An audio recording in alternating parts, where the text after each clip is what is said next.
In this video, we'll be talking about factoring tricks. First, let's talk about sign tricks. So that no one is confused, let's label these signs. Now let's talk about what happens when the second sign is positive.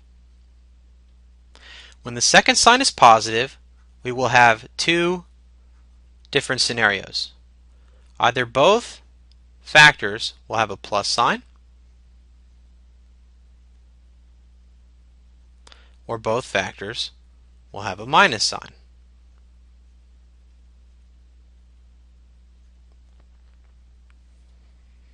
Now let's see what information we can get from our first sign.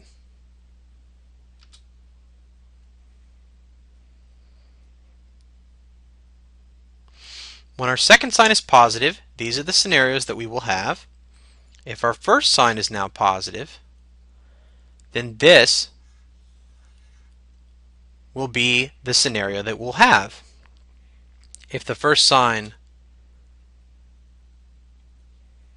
is negative, then that means that this will be the scenario that we will have. So to review, if the second sign is positive, then both factors will have the same sign, either both negative or both positive.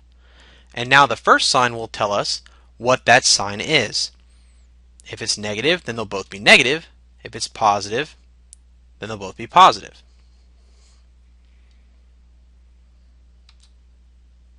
Now let's talk about what happens when the second sign is negative. So when the second sign is negative, our factors will have different signs. So one will be plus and one will be minus. But what information will the first sign tell us? If the first sign is now positive, then that means the bigger number of the two will go in this location with the plus sign. If the first sign is negative, then that means the bigger number of the two will go in this location with the negative. So that everyone understands what we're talking about, let's look at a quick example of this case where the second sign is negative. So the numbers, I'll go ahead and tell you, that will work will be 2 and 3. But first, this sign is negative, so we know that one will be plus and one will be minus. The numbers that will work are 2 and 3. We'll talk more about how to get those in a moment. And so which one's larger? 3. So because this sign is negative, the larger number 3 will go with that sign. And so 2 will go with the other one. If we check this using FOIL, we can multiply x times x and get x squared. X times negative 3 will be negative 3x. 2 times x will be 2x. And 2 times negative 3 will be negative 6. Now if we combine these two middle terms, we'll get our final solution of x squared minus x minus 6. So that means that indeed this will work. So to review, when the second sign is positive, both factors will have the same sign. Then the first sign will tell us what that sign is. When the second sign is negative, each factor will have a different sign. So this means that one will be positive and one will be negative. In this case, the first sign will tell us the sign of the bigger number, as in that example that we just saw. Now, how did I find those numbers 2 and 3? The good news is it's actually possible to find those numbers right from the beginning without having to go through all those combinations that we had seen in a previous video.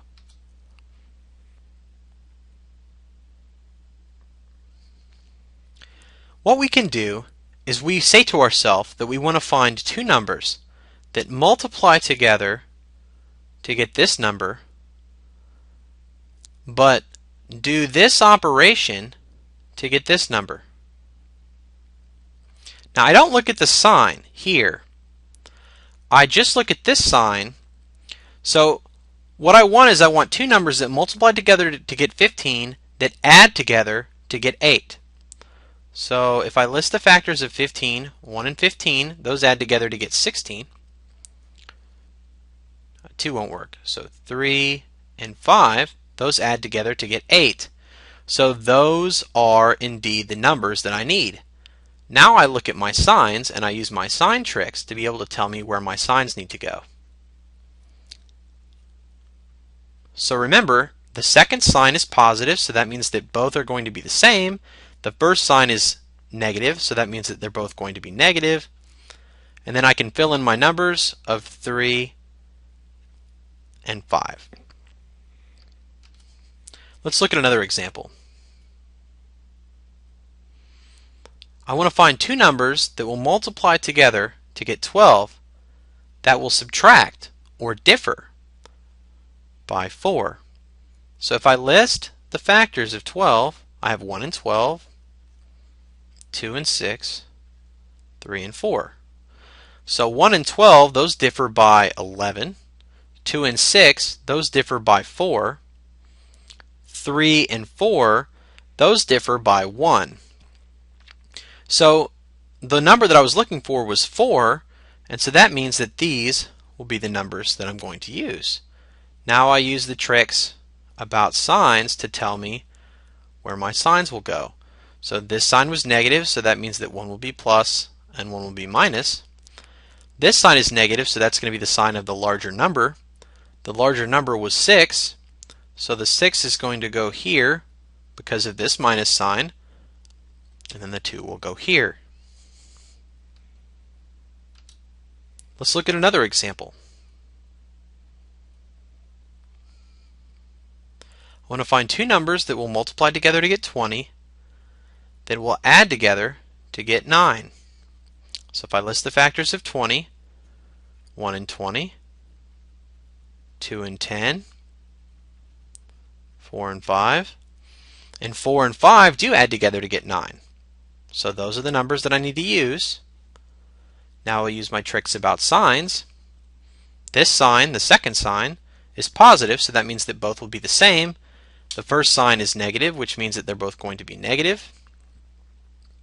And my numbers are 4 and 5.